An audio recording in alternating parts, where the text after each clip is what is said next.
พิธีบูชาครูหรือพิธีมอบตัวให้ครูนี้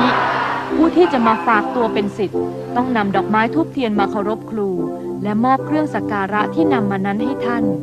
โดยสมมุติว่า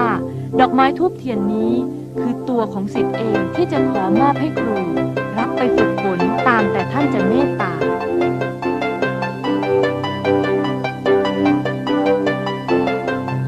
เมื่อครูเริ่มจับมือจับท่าให้กับศิษย์เป็นปฐมฤกษ์แล้ว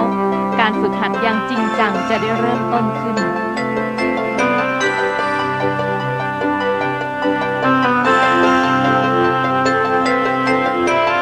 และนับแต่นี้ไปเด็กนักเรียนเหล่านี้จะได้เรียนรู้ถึงแก่นแท้แห่งนาฏศิลป์ไทยศิลปะอันนับประมาณค่าไม่ได้